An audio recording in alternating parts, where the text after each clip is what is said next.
ఆపదాముపహర్తారం దాతారం సర్వసంపదాం లోకాభిరామం శ్రీరామం భూయో భూయో నమామ్యహం.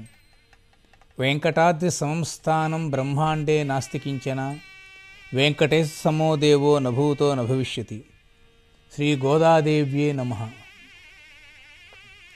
పరమ పావనమైన ధనుర్మాసంలో తిరుప్పావై ప్రచారము, తిరుప్పావై పఠనము, తిరుప్పావై శ్రవణము, తిరుప్పావై వ్రతము, వీటిలో దేనిని అనుష్ఠించినా సరే సమానమైనటువంటి పుణ్యఫలం లభిస్తుంది. అలనాడు ద్వాపర యుగంలో బృందావనంలో జరిగిన రీతిగా కలియుగంలో తిరుప్పావై వ్రత రూపంలో ఆ విశేషాలన్నింటినీ అమ్మవారు మనకు అందించడం జరిగింది. శ్రీ వైష్ణవ సంప్రదాయ ప్రకారంగా పురుషకారంగా నీలాదేవిని ప్రార్థించి తదనంతరం శ్రీకృష్ణ పరమాత్మని మరల ప్రార్థిస్తున్నారు గోప వనితలందరూ ఈ పాసురంలో. 33 అమరర్కు మున్ సెన్రు కప్పం తవిర్కుం కలియే తుయిలాయ్ செப்பமுடையாய் திரளுடையாய் செத்தாருக்கு வெப்பம் கொடுக்கும் விமலா துயிலாய் செப்பு அன்னமென் மலை செவ்வாய் சிறுமருங்குல் நப்பின்னை நங்காய் திருவே துயிலாய் உக்கமம் தொட்டிலையும் தந்துவன் மணாளனை இப்போதே எம்மே நீரோட்டு ఏలోరెంబావాయ్. 33 ఈ యొక్క పాశురంలో గోపవనితులందరూ స్వామివారిని కీర్తిస్తూ ఉన్నారు, అమ్మవారిని ప్రార్థించారు. అయినా సరే అమ్మవారు ఉలకలేదు పలకలేదు.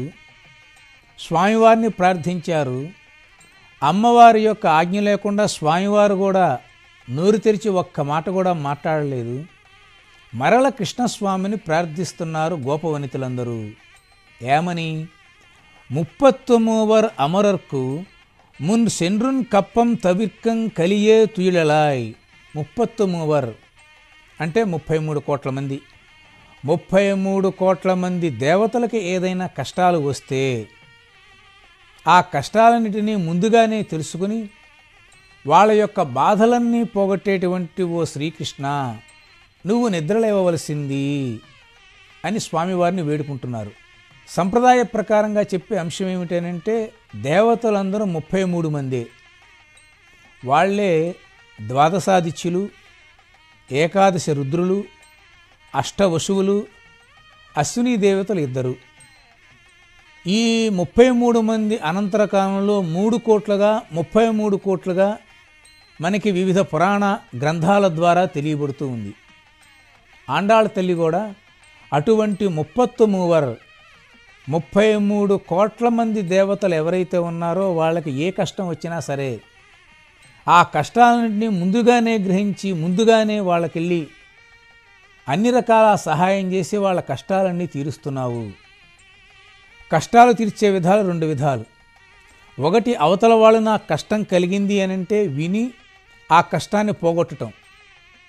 రెండవది, ముందుగానే వాళ్ళ కష్టాన్ని తెలుసుకొని వాళ్ళు అడగకపోయినా సరే తానే ఆ కష్టాన్ని తీర్చడం అనేటువంటిది రెండో విధానం. రెండో విధానం సామాన్యులైన మానవులమైన మనకి చెందేది కాదు. కష్టం వచ్చి ఎవరైనా చెప్పుకుంటే అసలు ఆ పనే మనం చెయ్యం. ఒకవేళ అవకాశం ఉన్నా సరే, అవకాశం ఉంటే చేస్తాము, మనకేం ఇబ్బంది లేదనుకుంటే. అలా కాకుండా వాళ్ళ కష్టాన్ని ముందే తెలుసుకుని కష్టాన్ని పోగొట్టడం అనేది ఒక్క పరమాత్మకే సాధ్యం. ఆ పరమాత్మ ఎవరయ్యా? ఈ ద్వాపర యుగంలో శ్రీకృష్ణ పరమాత్మ. ఆ ద్వాపర యుగంలో కృష్ణ పరమాత్మని ఈ కలియుగంలో ప్రార్థిస్తుంది ఎవరు అనంటే ఆండాళ్ళ తల్లి. అటువంటి ఆండాళ్ళ తల్లి శ్రీకృష్ణ పరమాత్మని పరికీర్తిస్తుంది. స్వామి, దేవతలు అడగకుండానే వాళ్ళ కష్టాలను తీర్చి వాళ్ళని సంరక్షిస్తూ ఉన్నావు. అటువంటి నువ్వు నిద్రలేచి మా కష్టాన్ని తీర్చు. మేమందరం నిన్ను అడగడానికి వచ్చాం కదా, కష్టపడి ఇన్ని రోజులు ప్రాతకాలంలో అందరినీ కలుపుకొని చన్నీళ్లలో స్నానాలు చేసి చక్కని వస్త్రాలు ధరించి సంప్రదాయబద్ధంగా మేమందరం నిన్ను కీర్తిస్తూ ఒక వ్రతాన్ని అనుష్ఠించి ఈ వ్రతంలో మేమంతా కాటుకులు ఇవేమీ పెట్టుకోకుండా, ఎటువంటి భోగ్యమైన వస్తువులని భుజించకుండా నీకోసం అన్నీ త్యజించి, నిజానికి కొన్ని వ్రతాలలో కొన్ని రకాల ద్రవ్యాలు పెట్టుకోవాలి, కానీ మేము అవి కూడా పెట్టుకోకుండా నీకోసం మా శరీరం మీద మమకారం వదిలేసి నీ మీద మమకారం పెంచుకొని నీ ద్వారా వ్రతానికి అనుకూలమైన వస్తువులు పొందటానికి మేమంతా కావాలని కదిలి వచ్చి కష్టాలు పడుతూ నీ ముంగిట్లో ప్రార్థన చేస్తూ ఉంటే, ఓ కృష్ణ పరంధామ, నువ్వు ఎందుకు మమ్మల్ని రక్షించవు? మా కోరికలు ఎందుకు తీర్చవు? ఇది నీకు సమ్మతమేనా? నీకు ఇది న్యాయమేనా? ఏమీ అడగకుండానే దేవతలకు కష్టాలు తీరుస్తున్నావు కదా, కాబట్టి ఇప్పుడు మేము అడుగుతున్నాం కదా, మా కష్టాలు ఎందుకు తీర్చవు అని పరమాత్మని యొక్క సౌలభ్యాన్ని అడుగుతూ ఉన్నారు గోపవనితులందరూ. అడగకుండానే దేవతల యొక్క దుఃఖాన్ని నశింపు చేస్తున్నాడు పరమాత్మ. గోపవనితులందరూ స్వయంగా ఆయన ముంగిట్లో నుంచి అడుగుతున్నారు, కాబట్టి తప్పనిసరిగా స్వామివారు ఈ గోపవనితుల యొక్క కోరికను నెరవేరుస్తారు అనేటువంటిది ఇందులో ప్రతిధ్వనిస్తుంది. ఆ విధంగా మమ్మల్ని కటాక్షించు అని గోపవనితులు కూడా స్వామివారిని ప్రార్థిస్తూ ఉన్నారు. సెప్ప ముడయ్యాయ్ తిరులుడయ్యాయ్ సెత్తాక్కు నెప్పుం కొడుక్కం విమలా తుయిలాయ్. ఆశ్రితులను రక్షించటంలో నువ్వు ఆర్జవ గుణం కలిగిన వాడివి, అదేవిధంగా శత్రువులని భయపెట్టి వాళ్ళందరినీ నశింప చేసేటువంటి శక్తి కూడా కలిగిన వాడివి. ఇటువంటి నువ్వు మా యొక్క విన్నపాలను విని నిద్రలేచి మమ్మల్ని సంరక్షించు ఓ శ్రీకృష్ణ అని ప్రార్థిస్తున్నారు. ఆర్జవ లక్షణము అంటే ఏమిటి అంటే, నోటి నుంచి వచ్చేటువంటి మాట, చేతితో చేయబడేటువంటి చేత, మనస్సులో ఉండేటువంటి ఆలోచన, ఈ మనోవాక్కాయ కర్మలు, దీనినే త్రికరణ శుద్ధి అంటారు. ఈ మూడు ఒకే రకంగా కనుక ఉన్నట్లయితే ఆ గుణాన్ని ఆర్జవ గుణము అనేటువంటి పేరుతో పిలుస్తారు. సహజంగా మనకందరికీ అది తక్కువ. నోటితో ఒకటి మాట్లాడతాం, మనసులో ఇంకోటి అడుకుంటాం, చేసే పని మరొకటి చేస్తాం. ఈ మూడిటికి ఒక సంబంధం, ఒక లింకు ఉండదు. దానికి కారణం మన యొక్క ప్రవృత్తి, మన స్వార్థం. దీనివల్ల అవతల వాళ్ళకి నష్టమా కష్టమా లేదా తనకి లాభమా అనేది పక్కన పెట్టి, ఈ మూడు ఒకే రకంగా ఉండేటువంటి ప్రవృత్తి మానవుల్లో చాలా తక్కువగా ఉంటుంది. అలా ఉన్నటువంటి వ్యక్తి ఎవరయ్యా అంటే కృష్ణ పరమాత్మ ద్వాపర యుగంలో. ఇతర అవతారాల సంగతి పక్కన పెట్టండి. కృష్ణావతారంలో స్వామివారు ఇటువంటి ఆర్జవ గుణాన్ని కలిగి వాచికంగా, మానసికంగా, శారీరకంగా భక్తుల యొక్క కష్టాలని తీర్చి వాళ్ళని సంరక్షించేటువంటి ఒక దివ్యమైన లక్షణంతో విరాజిల్లుతూ ఉన్నారు. అటువంటి ఓ స్వామి శత్రువుల యొక్క బలాన్ని నశింపచేస్తూ అత్యున్నతమైనంత బలంతో ప్రకాశిస్తూ ఉన్నటువంటి నీవు నిద్రలేవవలసింది అని ప్రార్థిస్తూ ఉన్నారు. కాబట్టి స్వామివారి యొక్క దివ్య లక్షణాలలో మనం ఇక్కడ గమనించవలసింది ఏమిటి అనంటే, తనను ఎవరైతే ఆశ్రయిస్తారో ఆశ్రయించిన వారు అడగకుండానే వారి కష్టాలన్నింటినీ పోగొట్టడం, తనను ఆశ్రయించిన వారి యొక్క కష్టాలన్నీ పోగొట్టడంలో ఆర్జవ గుణాన్ని కలిగి ఉండటం, తన యొక్క భక్తుల యొక్క శత్రువులను, వాళ్ళ యొక్క బలాలను నశింపచేయటం అనేటువంటి ఈ గుణాలు ఏవైతే ఉన్నాయో అవన్నీ కలిగినటువంటి కృష్ణ పరమాత్మ, నీ యొక్క దివ్యతత్వాన్ని మాకు ప్రకటింపు చెయ్యి, నిద్రలేవు, నువ్వు నిద్రలేచి చెయ్యి దిగి మా యొక్క కోరికలను నెరవేర్చు అని గోపవనితులందరూ స్వామివారిని ప్రార్థిస్తూ ఉన్నారు. ఇందులో చెప్పు అన్న మెన్ మెలై చెవ్వాయి సిరుమరుంగుల్ నప్పిన్నై నంగాయి తిరువే తుయిలాయ్. ఇలా ప్రార్థన చేసినా కృష్ణ పరమాత్మ నిద్రలేవలేదు. స్పష్టంగా ఎందువల్ల నిద్రలేవలేదు అని అంటే అమ్మవారి యొక్క అనుజ్ఞ కాలేదుగా.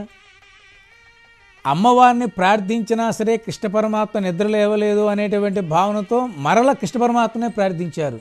అయినా స్వామివారు నిద్ర లేవలేదు.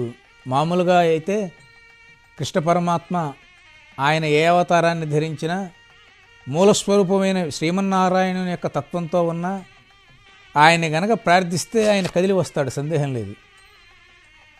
ధ్రువుడు తపస్సు చేశాడు, ధ్రువుడికి ప్రత్యక్షమయ్యాడు శ్రీమన్నారాయణుడు. అప్పుడు లక్ష్మీదేవి ఎవరు చెప్పలా, కానీ అమ్మవారు హృదయగతంగా ఉండి స్వామివారికి చెబుతారు అనేటువంటిది సంప్రదాయం. ఎదురుగుండా ప్రత్యక్షమైనటువంటి శ్రీ మహావిష్ణువును చూచి చిన్నవాడైనటువంటి ధ్రువుడు ఆయన ఎట్లా కీర్తించాలో కూడా తెలియక అలా మెదలకుండా ఉంటే స్వామివారు తన శంఖంతో అతని యొక్క కపోలము అంటే చెంప, ఈ చెంపకి శంఖాన్ని ఇట్లా ఆనించాడు. అలా ఆనించగానే ధ్రువునికి ఎక్కడ లేని వాక్శక్తి వచ్చి స్వామివారిని కీర్తించాడు. గజేంద్రుడు ప్రార్థించాడు, స్వామివారు హడావిడిగా వైకుంఠం నుంచి తరలి వచ్చి గజేంద్రుని రక్షించాడు. ద్రౌపది ప్రార్థించింది, కృష్ణ పరమాత్మ అక్షయమైన ఒలువలనిచ్చి సంరక్షించాడు. రాక్షసుడైనటువంటి విభీషణుడు వచ్చి శరణాగతి కోరితే అతనికి అభయం ఇచ్చి లంకారాజ్యానికే పట్టాభిషిక్తుని చేశాడు శ్రీరాముడు. కాబట్టి తనను కోరిన వారిని కాదనడు దేవుడు. కానీ ఇక్కడ సమయం వేరు, సందర్భం వేరు. గోపవనితల యొక్క తత్వాన్ని పరీక్షిస్తున్నాడు స్వామి, గోపవనితల యొక్క భక్తిని పరిశీలిస్తున్నాడు స్వామి, గోపవనితల యొక్క అకుంఠితమైన వ్రత దీక్షను పరికిస్తున్నాడు స్వామి.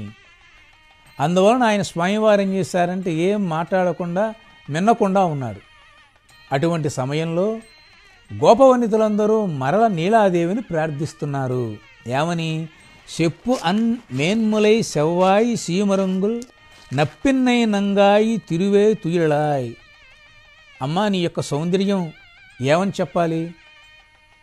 నీ యొక్క వక్షోజ సంపద, నీ యొక్క మధురమైనటువంటి అధరాలు, నీ యొక్క సన్ననైనటువంటి నడుము ఏవైతే ఉన్నాయో వీటన్నిటినీ నువ్వు చూసుకుని తిరువే తుయిలాయ్. అమ్మా, ఇవన్నీ నువ్వు చూసుకుని స్వామివారు ఆ యొక్క సౌందర్యాన్ని చూచి నిన్ను వదలలేకుండా ఉన్నాడు. నువ్వు ఆ సౌందర్యంతో ప్రకాశిస్తూ ఉన్నావు. తిరువే, నువ్వు సాక్షాత్తు శ్రీదేవివి. శ్రీదేవి స్వరూపంలో ఉన్న లక్ష్మీదేవి ఏం చేస్తుంది? భక్తుల యొక్క కోరికలను తన భర్త అయినటువంటి విష్ణుమూర్తికి చెప్పి ఆ భక్తుల యొక్క కోరికలు నెరవేరుస్తుంది కదా. నీవు కూడా ఈరోజు ఈ క్షణం ఇప్పుడు తిరువే, శ్రీదేవి లాంటి దానివి మాకు, లక్ష్మీ లాంటి దానివి మాకు. కాబట్టి మా కోరికలు నువ్వు విని తప్పనిసరిగా కృష్ణ పరమాత్మని మేలుకొలిపి మా కోరికలు తీరేటట్లుగా చెయ్యి అని అమ్మవారిని ప్రార్థిస్తున్నారు ఈ గోపవనితులందరూ.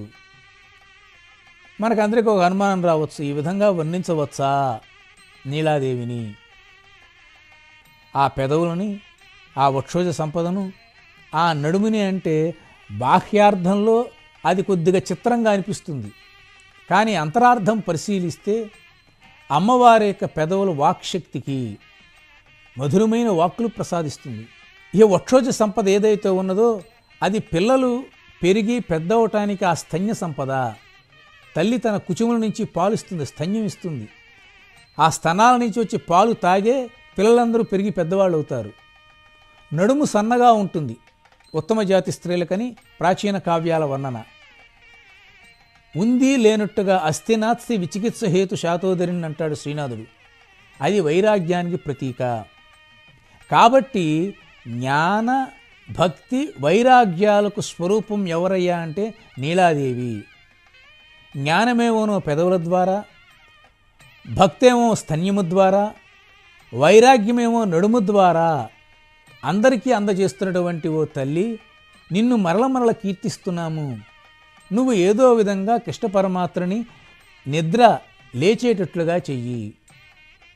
ఎంత గొప్ప భావనో చూడండి. పైకి శృంగారంగా కనిపిస్తుంది, లోపల వైరాగ్యార్థం మనకి అనిపిస్తుంది. ఈ రకమైనటువంటి భావనలు ఒక్క ఆండాళ్ళ తల్లికి మాత్రమే చెల్లుబాటు అవుతాయి. అంత అద్భుతంగా ఆధ్యాత్మిక భావనలతో స్త్రీ రూపాన్ని సాక్షాత్కరింపచేయటం నీలాదేవిని ఒక అపూర్వమైనటువంటి చిత్రణ. ఒక్కముం తట్టొళియుం தன்றுவன் மணாளனை இப்போదే ఎమ్మె నీరాటు నీలోరెంబావాయ్. ఈ వ్రతానికి కావలసినటువంటి ఉక్కమం, ఉక్కమం అంటే విసినకర్ర, ఆలవట్టం, తట్టోలయం అంటే అద్దం, అవి మాకు శ్రీకృష్ణుని ద్వారా ఇప్పించి ఆయన కూడా నిద్రలేపి అందరం కలిసి నీరాట్టు స్నానం చేయటానికి మాకు అవకాశం కల్పించు తల్లి అని ఈ గోపవనితులందరూ నీలాదేవిని ప్రార్థిస్తున్నారు. ఇది ఒక అపురూపమైనటువంటి పాశురం. ఈ పాశురం ద్వారా కృష్ణ పరమాత్మ యొక్క అనుగ్రహం తర్వాత గోప వనితలకు లభిస్తుంది.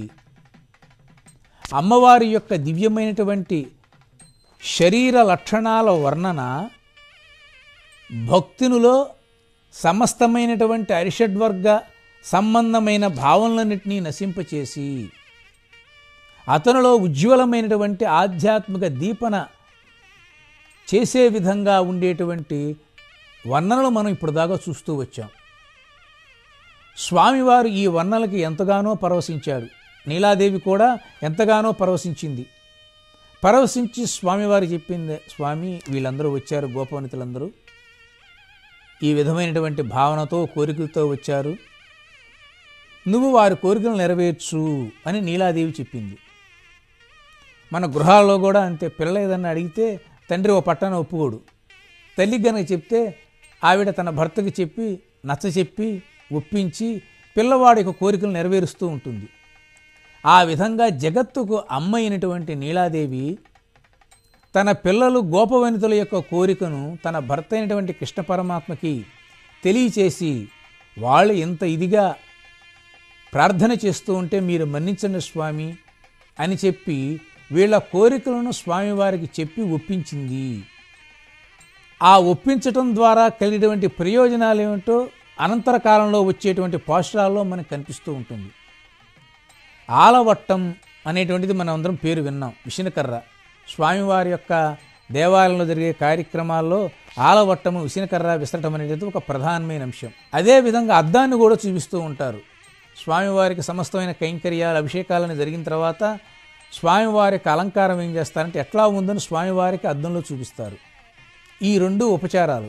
పూరిలో ఉండేటువంటి జగన్నాథ స్వామివారి దేవాలయంలో ఏం చేస్తారంటే స్వామివారికి అభిషేకం చేయాలనుకోండి, అవి దారుమూర్తులు, సుభద్ర, బలభద్రుడు, శ్రీకృష్ణ పరమాత్మ, ముగ్గురు దారుమూర్తులు. అంటే ఏమిటి? చెక్కతో చేసినవి.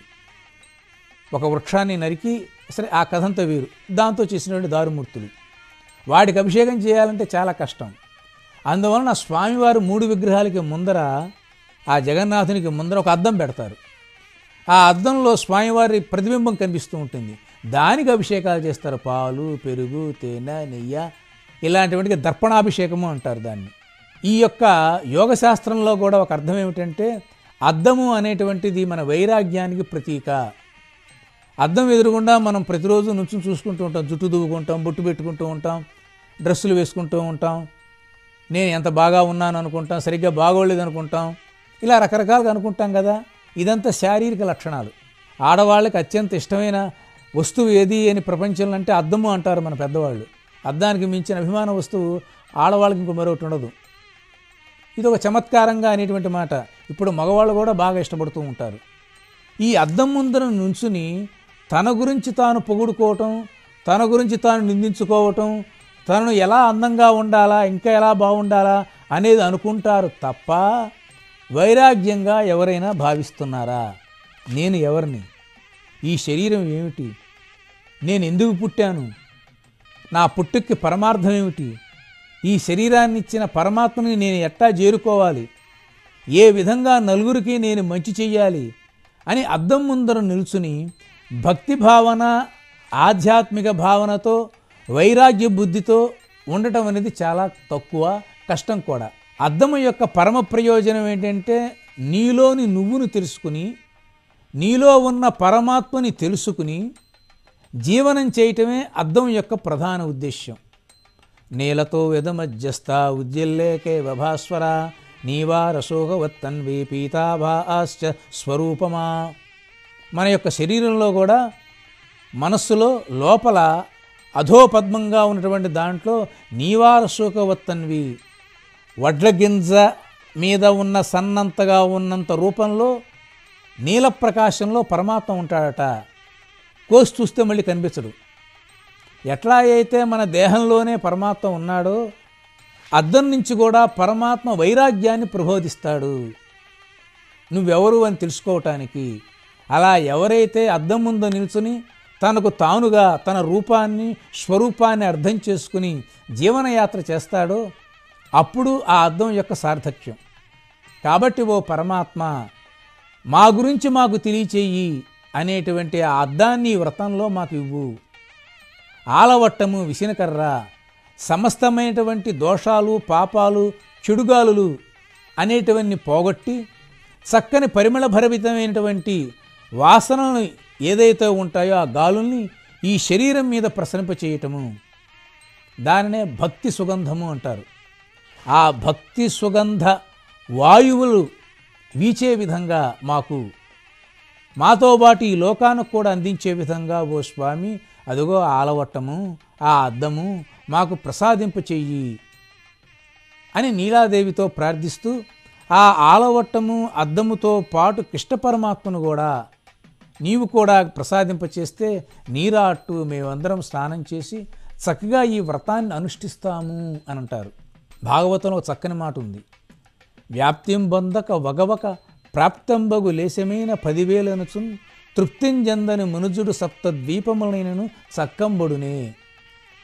మనం ఊరినే వ్యాప్తి పొందాలని అనుకోకూడదు. నాకు అది కావాలి, పదవులు, ఇంత డబ్బు కావాలి, ఇన్ని కోట్లు కావాలి, ఇన్ని లక్షలు కావాలి, ఇన్ని కార్లు కావాలి, ఇన్ని మేడలు కావాలి. ఈ తపన వల్ల ఏమవుతుందంటే వ్యాప్తి పొందాలి, బాగా పేరు రావాలి, కీర్తి రావాలి. ఈ వ్యాప్తి వల్ల ఏమవుతుందంటే అనర్థాలకన్నిటికీ ఇదే మూలం.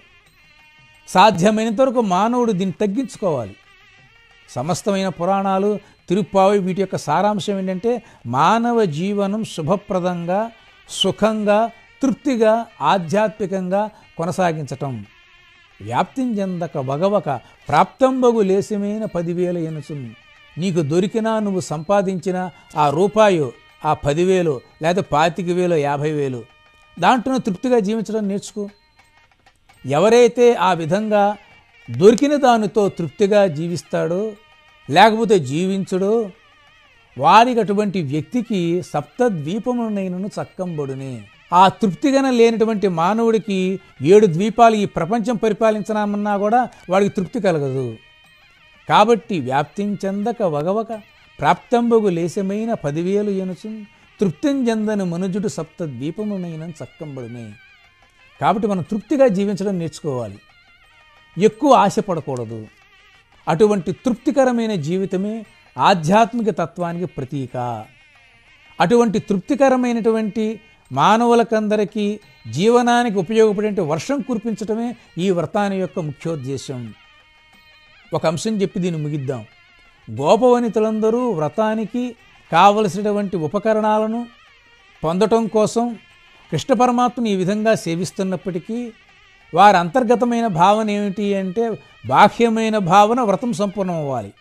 అంతర్గతమైన భావన ఏమిటనంటే ఈ సమస్త సృష్టికి మూలమైనటువంటి కృష్ణ పరమాత్మ యొక్క సంశ్లేషం కావాలి, కృష్ణ పరమాత్మలో ఐక్యం అవ్వాలి.